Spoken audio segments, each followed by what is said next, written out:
गांव में रहने वाला एक नौजवान लड़का अपने मानसिक डर से बहुत परेशान था। उसे हमेशा किसी न किसी बात का डर लगा ही रहता था।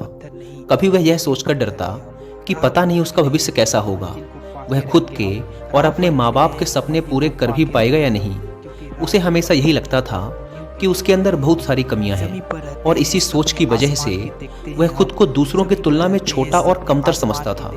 यहाँ तक कि उसे लोगों से खुलकर बात करने में भी डर लगता था।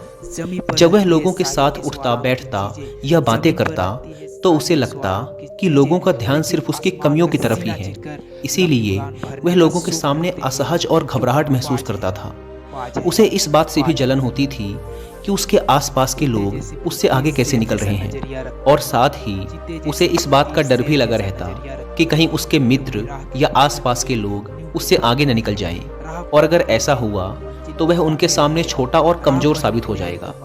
और इसी पिछड़ने व कमजोर साबित होने के डर से वह पता होने के बाद भी अपने मित्रों और साथियों के साथ ऐसी किसी भी जानकारी या अवसर को साझा नहीं करता था जिसमें उसे लगता था कि सामने वाला उस जानकारी या अवसर का फायदा उठाकर उससे आगे निकल जाएगा।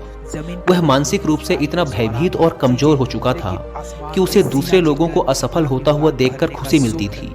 वह अक्सर खुद के काम और तरक्की की तुलना अपने आसपास के दूसरे लोगों से करता, और जो व्यक्ति उससे अधिक सफल होता उस व्यक्ति के प्रति उसके मन में जलन और ईर्ष्या के भाव पैदा होने लगते, और जो व्यक्ति उससे कम सफल होता उस व्यक्ति को देखकर उसे खुशी मिलती। अपनी इस तुलनात्मक और नकारात्मक सोच व डर की वजह से वह नौजवान अक्सर अशांत ही रहता था, और उसे पता भी था कि यह डर और तुलनात्मक सोच उसके लिए ठीक नहीं है। यह उसे पीछे की ओर खींच रही है, लेकिन फिर भी बहुत कोशिश करने के बाद भी वह अपने इस मानसिक डर और नकारात्मक सोचने की आदत को छोड़ नहीं पा रहा था। और समय के साथ उसका यह डर और भी अधिक बढ़ता जा रहा था, जिससे वह और भी अधिक चिंता और तनाव से घिरता जा रहा था, लेकिन कुछ भी कर नहीं पा रहा था। तभी अचानक उसे एक दिन एक बौद्ध भिक्षु के बारे में पता चला, जो कि उसके पड़ोस के गांव में बने बौद्ध मठ में ही रहा करते थे। वे बौद्ध भिक्षु एक ध्यानी व्यक्ति थे और उनके बहुत सारे शिष्य भी थे। वे अपनी बुद्धि और ज्ञान के बल पर लोगों की बड़ी बड़ी समस्याओं का समाधान निकालने के लिए उस पूरे क्षेत्र में प्रसिद्ध थे। बौद्ध भिक्षु के बारे में जानकारी मिलते ही वह नौजवान लड़का अगले दिन बौद्ध भिक्षु के पास पहुंच जाता है और उनको प्रणाम कर उनके समक्ष एक उदास चेहरे के साथ बैठ जाता है। पहले तो बौद्ध भिक्षु ने उसके चेहरे की तरफ बड़े ध्यान से देखा और फिर एक बड़ी ही शांत और मधुर आवाज में उसके आने का कारण पूछा। उस नौजवान लड़के ने बड़े ही उदास और दुखी मन के साथ अपनी कहानी सुनानी शुरू की। उसने कहा, मुनिवर, मैं अक्सर डरा हुआ और अशांत रहता हूँ। मैं अक्सर अपने भविष्य और काम को लेकर चिंतित और भयभीत रहता हूँ। मुझे हमेशा दूसरों से पिछड़ने और कमजोर साबित होने का डर सताता रहता है। मुझे दूसरों की सफलता देखकर जलन और ईर्ष्या होती है और उनकी असफलता में खुशी मिलती है। मैं हर पल खुद पर संदेह करता रहता हूँ और दूसरों से खुद की तुलना करता रहता हूँ, जिसकी वजह से मैं अंदर से बहुत ही अशांत और परेशान हो चुका हूँ। और इस अशांति व डर की वजह से मैं अपने जीवन में कुछ बड़ा नहीं कर पा रहा हूँ। मुनिवर, मैं आपके पास बड़ी उम्मीद लेकर आया हूँ। कृपया मुझे कोई सही रास्ता दिखाएं। बौद्ध भिक्षु ने उस नौजवान लड़के की बात पूरे ध्यान से सुनी और फिर एक शांत व गंभीर आवाज में कहना शुरू किया, ये सभी डर और लक्षण केवल उस व्यक्ति में पाए जाते हैं जिसमें आत्मविश्वास की कमी है, जिसे खुद पर भरोसा नहीं है और जो खुद के साथ सहज नहीं है। क्योंकि जिस व्यक्ति को खुद पर भरोसा है और जो खुद से जुड़ा हुआ है, वो कभी भी किसी और की सफलता पर दुखी नहीं होगा और ना ही किसी के असफल होने पर उसे खुशी होगी। एक आत्मविश्वास से भरा व्यक्ति इस डर में नहीं जीता कि वह लोगों से पिछड़ जाएगा या फिर उनकी नज़रों में कमजोर साबित हो जाएगा, क्योंकि उसे अपनी काबिलियत और मेहनत पर भरोसा होता है। इसीलिए वह हर परिस्थिति में अपना सर्वश्रेष्ठ देने का प्रयास करता है, बिना परिणाम की ज़्यादा चिंता किए। तो आज मैं तुम्हें 9 ऐसी आदतों के बारे में बताऊंगा जो उन लोगों के अंदर पाई जाती हैं जो आत्मविश्वास से भरे होते हैं, जिन्हें खुद पर भरोसा होता है, जो खुद के साथ सहज होते हैं और खुद से जुड़े होते हैं। और इन आदतों को अपनाकर तुम भी खुद को आत्मविश्वास से भर सकते हो, खुद के साथ तालमेल बैठाना सीख सकते हो और खुद को डर, जलन, ईर्ष्या और तुलना जैसे नकारात्मक विचारों से दूर रखकर अपने काम पर ध्यान दे सकते हो। तो मेरी इन बातों को ध्यान से सुनना और ये समझने का प्रयास करना कि तुम कहाँ पर खड़े हो, यानी इनमें से कौन सी आदतें तुम्हारे अंदर हैं और अभी ऐसी और कौन सी आदतें हैं जो तुम्हें अपने अंदर विकसित करनी है एक शांत, खुशहाल और सफल जीवन जीने के लिए। तो चलो शुरू करते हैं पहली आदत से। तो पहली आदत है कि चीज़ों और बातों को व्यक्तिगत रूप से लेना बंद करो। हर चीज़ को व्यक्तिगत यानी अपने ऊपर लेने की कोई ज़रूरत नहीं है, क्योंकि कोई भी इंसान अगर चीज़ों को व्यक्तिगत तौर पर लेता है, कोई भी बात अगर किसी समूह के लिए बोली जा रही है या आमतौर पर सबके लिए बोली जा रही है और वो व्यक्ति उस बात को अपने ऊपर ले लेता है, तो फिर वो वहाँ पर बहुत ज़्यादा अपमानित महसूस करता है और अपने आत्मविश्वास को बहुत गहरी चोट पहुँचा लेता है। हमें चीज़ों को व्यक्तिगत रूप से लेने की बजाय, उसे व्यक्तिगत अर्थ देने की बजाय उसका सामूहिक और परिस्थितिक अर्थ निकालना सीखना चाहिए, यानी कि वो बात कितनों के लिए, किस मकसद से और किस परिस्थिति में बोली गई है, इस बात को ध्यान में रखते हुए उसका मतलब निकालना चाहिए। और जो भी व्यक्ति अपने साथ सहज होता है, उसे खुद पर भरोसा होता है, वह खुद को जानता है कि वह कौन है, इसीलिए वह कभी भी चीज़ों को व्यक्तिगत रूप से नहीं लेता। इसकी बजाय वह मौजूदा परिस्थिति के अनुसार उस बात का मतलब निकालता है। जब हम परिस्थिति और मौके के अनुसार चीज़ों या कही गई बातों का मतलब निकालना सीख जाते हैं, तो फिर हम खुद को बेवजह का दोष देने और खुद पर बेमतलब का दबाव बनाकर परेशान होने से बच जाते हैं। दूसरी आदत है अपने आप पर, अपनी काबिलियत पर भरोसा रखना। अपने आप पर भरोसा करना ये सबसे खूबसूरत एहसास है। दूसरे हम पर भरोसा करें, ये हमारे लिए बहुत अच्छी, बहुत खास बात तो है ही, लेकिन जब हम खुद पर भरोसा करना सीख जाते हैं तो जिंदगी बहुत ही आसान और खूबसूरत बन जाती है। क्योंकि जब हमारा खुद पर विश्वास पक्का हो जाता है, तो फिर कोई हमारा साथ दे या ना दे, हम जिंदगी में आगे बढ़ते जाते हैं और कितनी भी बड़ी से बड़ी मुसीबत हमारे सामने आए, वो घुटने टेक कर चली ही जाती है और हम हंसते मुस्कुराते हुए आगे बढ़ते जाते हैं। आत्मविश्वास से भरे लोगों की तीसरी आदत है कि उनकी जिंदगी में एक ठहराव होता है और वो बिना किसी घबराहट के अपना पर्याप्त समय लेते हैं। जिंदगी में सब कुछ तुरंत नहीं मिलता और ना ही हर समय परिस्थितियां हमारे अनुकूल होती हैं। ऐसा नहीं होता कि सब कुछ एकदम से और तुरंत हो जाएगा। कई बार ऐसा होता है कि हमें रुकने की जरूरत पड़ती है। चीज़ों को अच्छे से समझने और करने के लिए थोड़ा ठहराव की जरूरत पड़ती है और इस बीच ये जो समय लगता है, इसमें ज़्यादातर लोग अपना धैर्य खो देते हैं। लेकिन जो मजबूत इंसान होगा, जो अपने साथ सहज होगा, उसमें ये खासियत होगी कि वह थोड़ा सा समय लेगा, लेकिन उसे भरोसा होगा कि जो समय वो ले रहा है या जो समय उस काम में लग रहा है, वह वास्तव में उसे और उसकी ज़िंदगी को बेहतर बना रहा है।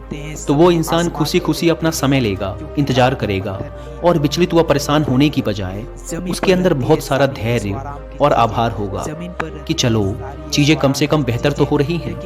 तो वो समय की कद्र करेगा, अपने अंदर शांति बनाए रखेगा और समय बहुत ही अच्छे से और शांति से बीत जाएगा। आत्मविश्वास से भरे और मानसिक रूप से मजबूत लोगों की चौथी आदत है कि वो दूसरों को भी आगे बढ़ाने में विश्वास करते हैं। एक मजबूत इंसान ही दूसरे को भी आगे बढ़ा सकता है, उसे ऊंचा उठा सकता है, उसे कुछ सिखा सकता है। जो इंसान खुद में मजबूत होता है, खुद को पसंद करता है, खुद के साथ सहज होता है, संतुष्ट होता है, वही इंसान दूसरों की मदद कर सकता है। लेकिन जो खुद ही बेचारा है, खुद ही कमजोर है, स्वयं से संतुष्ट नहीं है, वो क्या दूसरों की मदद करेगा? उसे तो खुद दूसरे लोगों से मदद की जरूरत है। लेकिन जो इंसान खुद पर भरोसा करता है, वह खुद के साथ सहज और संतुष्ट होता है। इसीलिए वह किसी भी प्रकार की जलन, ईर्ष्या या तुलना के चक्कर में नहीं पड़ता। उसे दूसरे लोगों की मदद करने में भी खुशी मिलती है, क्योंकि वह जानता है कि जितना मैं मजबूत हूँ, उतना ही अगर कोई और मजबूत बनता है तो मजबूत लोगों का एक समूह बनेगा और सब मिलकर मजबूती से आगे बढ़ेंगे। खुद पर भरोसा करने वाले और मानसिक रूप से मजबूत लोगों की पांचवी आदत है कि वो बिना ज्यादा क्रोधित हुए, बिना अपना आपा खोए, बिना किसी को नुकसान पहुंचाए और बिना डरे अपनी बात को अच्छी तरीके से रखना जानते हैं। क्योंकि ऐसा इंसान अपने साथ सहज और ईमानदार होता है। इसीलिए उसे अपनी गलतियों के बारे में भी पता होता है और ये भी पता होता है कि कहाँ पर वो निर्दोष है। इसीलिए वो अपनी गलतियों को पूरी विनम्रता से स्वीकार कर लेता है और जब वो सही होता है तो बिना डरे अपना पक्ष लेता है और अपनी बात पूरी मजबूती से रखता है। लेकिन अपनी शालीनता के दायरे में रहते हुए बिना अपनी मर्यादा खोए वो इंसान बहुत अच्छी तरीके से अपनी बात को 100 लोगों के सामने रखना हो, 1000 लोगों के सामने या फिर पूरी दुनिया के सामने, वो ये अच्छी तरीके से जानता है कि उसे कब क्या कदम उठाना है। इसी प्रकार से इन लोगों की छठी विशेषता है कि ये लोग मानसिक और भावनात्मक रूप से मजबूत और शक्तिशाली होते हैं। सही मायनों में मजबूत यानी अंदर से शक्तिशाली कौन होता है? जिसे ज्ञान होता है लेकिन उस ज्ञान का कोई घमंड नहीं होता, जिसे सही समय पर सही काम करना आता है, जिसे विनम्र रहना आता है, जिसे दूसरों की मदद करना आता है, वही इंसान वास्तव में शक्तिशाली होता है, स्वतंत्र होता है, आत्मविश्वासी होता है, सफल होता है, संतुष्ट होता है। तो सही मायनों में एक मजबूत इंसान की पहचान ऐसी होती है कि वो अपने जीवन के सभी आयामों को मजबूत रखता है और खुद की ही तरह दूसरों को भी शक्तिशाली बनाने में विश्वास रखता है, क्योंकि वह जानता है कि सकारात्मक शक्ति को जितना फैलाया जाएगा वह उतनी ही गुना बढ़कर उसके पास वापस आएगी और वह और भी शक्तिशाली होता चला जाएगा। तुम खुद सोचो कि अगर तुम किसी कमजोर लोगों के समूह में रहोगे तो क्या होगा? धीरे धीरे तुम भी कमजोर बन जाओगे। लेकिन अगर तुम शक्तिशाली लोगों का समूह बनाओगे, उनकी शक्ति बढ़ाओगे तो क्या होगा? धीरे धीरे तुम्हारी भी शक्ति बढ़ती चली जाएगी। तो ऐसे लोग सही मायनों में शक्तिशाली होते हैं। आत्मविश्वास से भरे और खुद से जुड़े लोगों की सातवीं विशेषता है कि ये लोग अपनी जिंदगी से संतुष्ट होते हैं। इसका मतलब ये नहीं कि आगे कुछ करने का जोश नहीं होता, आगे तो बहुत कुछ करना होता है, लेकिन अभी जो है उसके लिए धन्यवाद से भरे हुए होते हैं, संतुष्ट होते हैं, खुश होते हैं। दिल में सुकून, प्यार और एक सकारात्मक जज्बा होता है, क्योंकि संतुष्टि और धन्यवाद के भाव से ही आगे चलकर सफलता हमारे पास आती है, सौभाग्य हमारे पास आता है। लेकिन अगर हम असंतुष्ट हैं तो हम खुद से नाखुश रहेंगे, कमियां निकालेंगे, चिड़चिड़ करेंगे, जिससे यह ब्रह्मांडीय शक्ति, यह प्रकृति भी कहेगी कि हर समय रोता ही रहता है, कमियां ही निकालता रहता है, छोड़ो इसे। और जो मेरे खुशनुमा बच्चे हैं उनकी तरफ ध्यान देता हूँ। ऐसा होता है ना कई बार कि जो बच्चा हर समय रोता रहता है, चिड़चिड़ाता रहता है, शिकायत करता रहता है, तो कई बार उसके माँ बाप भी उसे उसी हालत में छोड़ देते हैं कि रहने दो इसे, अपने आप ही रोग आके थोड़ी देर में चुप हो जाएगा। लेकिन जो बच्चा प्यारा सा, खुशनुमा सा और शांत होता है, उसकी तरफ लोगों का प्यार और बढ़ता है, उसे और खुशियां मिलती हैं। तो कहने का अर्थ है कि जो लोग संतुष्ट होते हैं वो अपने साथ सहज और खुश रह पाते हैं और उनका अपने पर भरोसा बढ़ता चला जाता है।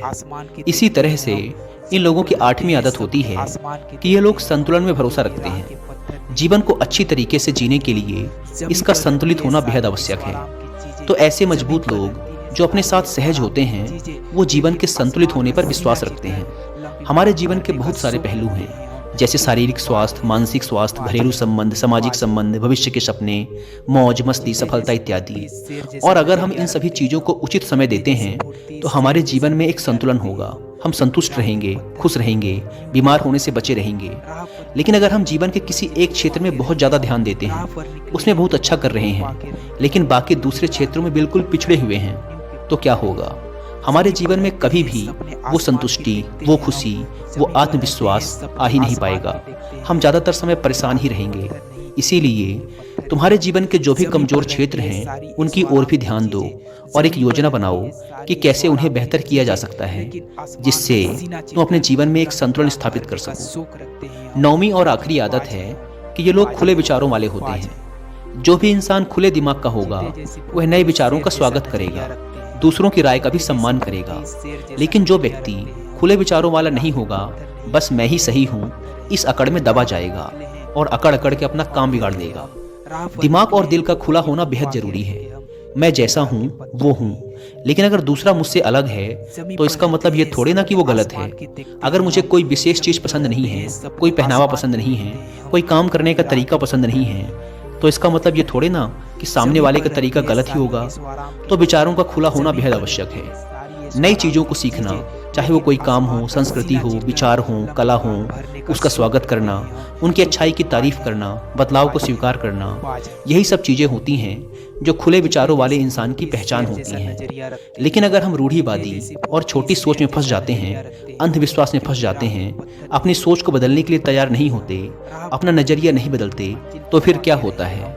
हम मानसिक रूप से सड़ने लगते हैं। लेकिन जब हम खुलते हैं, नई चीज़ों का स्वागत करते हैं, तो हम मुस्कुराते हैं, हम पहले से बेहतर बनते हैं, हमारा दिमाग ज़्यादा विकसित होता है और हम नई नई चीज़ें सीख कर आगे बढ़ते रहते हैं, जिससे हमारे जीवन में और खुशियाँ आती हैं। इतना कहने के बाद बौद्ध भिक्षु थोड़ी देर के लिए रुके और फिर एक हल्की मुस्कान ली और फिर कहा, तो अब तक तुम्हें समझ तो आ ही गया होगा और ये भी अनुमान लगा लिया होगा कि तुम अभी कहाँ पर खड़े हो और तुम्हें अपने अंदर क्या क्या बदलाव लाने हैं। बौद्ध भिक्षु के मुंह से यह बात सुनकर उस जवान लड़के ने हाँ में अपना सिर हिलाया और इस अमूल्य जानकारी के लिए बौद्ध भिक्षु का धन्यवाद कर वहां से चला गया। दोस्तों, मुझे उम्मीद है कि आपको ये वीडियो पसंद आई होगी और वीडियो में यहाँ तक बने रहने के लिए आप सबका बहुत बहुत धन्यवाद। सपने आसमान के देखते हैं हम, जमीन पर रहते हैं, सपने आसमान